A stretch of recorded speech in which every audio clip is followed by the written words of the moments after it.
بسم اللہ الرحمن الرحیم۔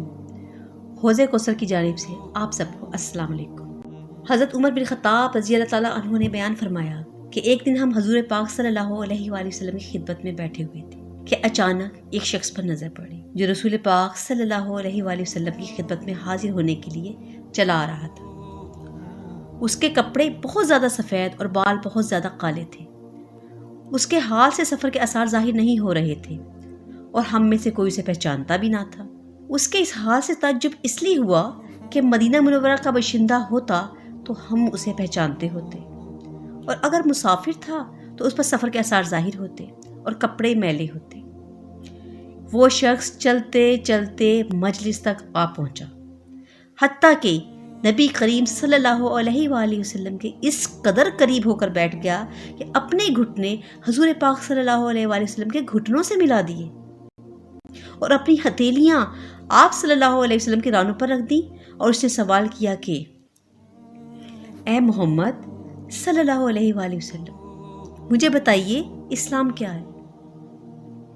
نبی کریم صلی اللہ علیہ وآلہ وسلم نے فرمایا، اسلام یہ ہے کہ تو لا الہ الا اللہ محمد رسول اللہ کی گواہی دے اور نماز قائم کرے اور زکوٰۃ ادا کرے اور رمضان کے روزے رکھے اور بیت اللہ کا حج کرے، بشرط یہ کہ تجھے وہاں تک جانے کی استطاعت ہو۔ اس جواب کو سن کر اس شخص نے کہا صدقت، یعنی آپ نے ٹھیک فرمایا۔ حضرت عمر رضی اللہ تعالیٰ عنہ فرماتے ہیں کہ اس کی اس بات پر تعجب ہوا کہ سوال بھی کرتا ہے اور پھر ایسے انداز میں ٹھیک بتاتا ہے جیسے پہلے سے جانتا ہو۔ پھر اس نے کہا بتائیے ایمان کیا ہے؟ نبی کریم صلی اللہ علیہ وآلہ وسلم نے فرمایا، ایمان یہ ہے کہ تو اللہ پر ایمان لائے اور اس کے فرشتوں پر اور اس کی کتابوں پر اور اس کے رسولوں پر اور آخرت کے دن پر اور تقدیر پر، بھلی ہو یا بری۔ یہ جواب سن کر اس نے پھر وہی صدقت، یعنی آپ نے ٹھیک فرمایا۔ پھر اس نے سوال کیا، اچھا یہ بتائیے احسان کیا ہے؟ حضور پاک صلی اللہ علیہ وآلہ وسلم نے فرمایا، احسان یہ ہے کہ تو اللہ کی اس طرح عبادت کرے جیسے تو اسے دیکھ رہا ہے۔ اگر تو اسے نہیں دیکھ رہا، یعنی اگر تجھے ایسی قوت حاصل نہیں ہے کہ تو یہ سمجھتے ہوئے عبادت کرے کہ میں اللہ کو دیکھ رہا ہوں، تو کم از کم یہ سمجھ کہ بلا شبہ اللہ مجھے دیکھ رہا ہے۔ پھر اس نے سوال کیا کہ اچھا یہ بتائیے قیامت کب آئے گی؟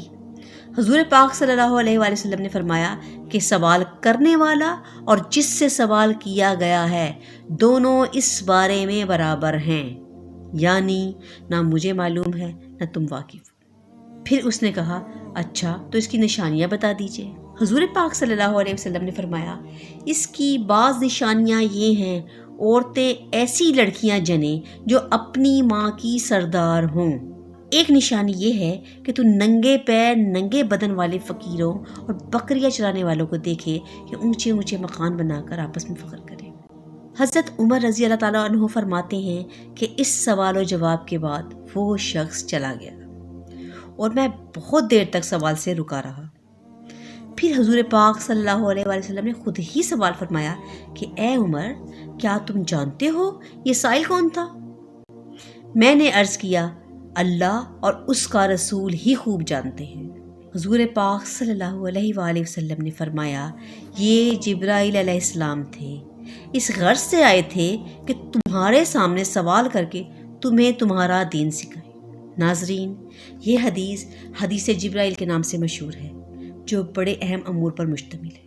حضرت جبرائیل علیہ السلام ایک طالب علم کی حیثیت سے اس لیے آئے تھے کہ بسا اوقات صحابہ کرام حضور پاک صلی اللہ علیہ وآلہ وسلم کے رعب کی وجہ سے کچھ دریافت نہیں کر سکتے تھے، اور یہ چاہا کرتے تھے کہ کوئی دیہاتی آ جائے تو وہ کچھ دریافت کر لے تو ہم کو بھی واقفیت حاصل ہو جائے۔ اسی رعب کو اللہ تعالیٰ نے صحابہ کرام کے مزاجوں سے اس طرح دور فرمایا کہ حضرت جبرائیل علیہ السلام کو بھیجا تاکہ وہ اپنے حال سے بھی تعلیم دیں اور سوال سے بھی۔ نیز انہوں نے اپنے عمل سے یہ بھی بتایا کہ استاد کے قریب بیٹھنا چاہیے، جتنا قریب ہو جائے بہتر ہے۔ اس کے بعد انہوں نے سوالات شروع کی۔ اللہ تعالیٰ ہم سب کو دین کو سمجھنے اور اس پر عمل کرنے کی توفیق عطا فرمائے، آمین۔